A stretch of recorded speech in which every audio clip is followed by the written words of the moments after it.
सभी भक्तों से निवेदन है कि चरितावली शुरू होने के पहले आप इस वीडियो को लाइक करके चैनल को सब्सक्राइब कर लीजिए और कमेंट में भक्त महाराज की जय, श्री सीताराम जी महाराज की जय लिखिए। श्री धन्ना जी परम पुण्यवान प्रशंसनीय भक्त श्री धन्ना जी की भगवत भागवत सेवा की हम सराहना करते हैं।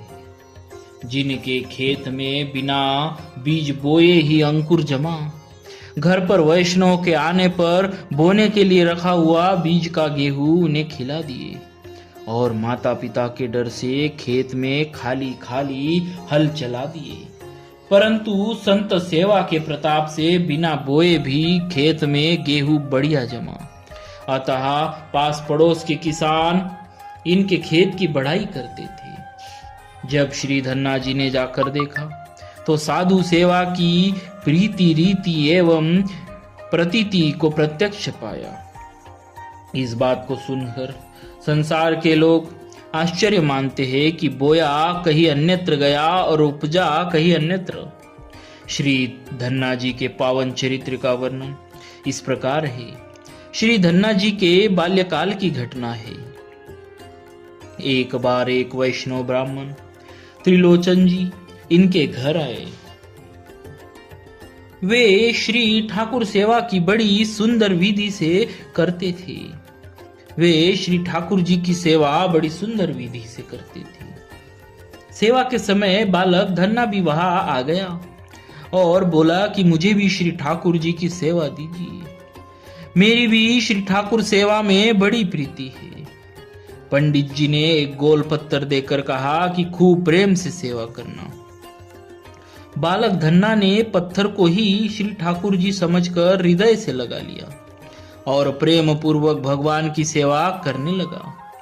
भगवान के आगे भोग के लिए एक रोटी रखकर पर्दा करके आंखें बंद कर लिया।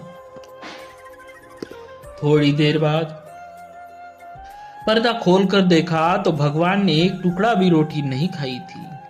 तब धन्ना को बड़ा भय हुआ। श्री धन्ना जी बारंबार भगवान के पांवों में पड़कर अनुनय विनय करने लगे।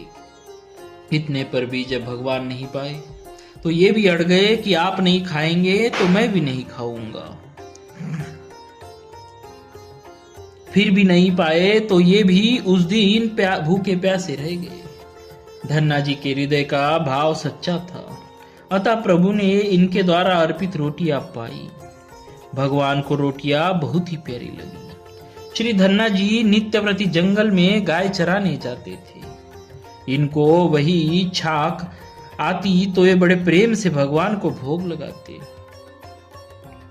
भगवान पाकर के छोड़ देते, वही यह भी पाते थे। प्रीति की रीति कुछ ऐसी ही विलक्षण होती है। एक दिन भगवान ने श्री धन्ना जी से कहा, देखो धन्ना, जो कोई जिसका खाता है वह उसकी सेवा भी अच्छी तरह करता है, अतः मुझे भी कोई सेवा बताओ। श्री धन्ना जी के मना करने पर भी श्री ठाकुर जी इनकी गाय रोज चराने लगे।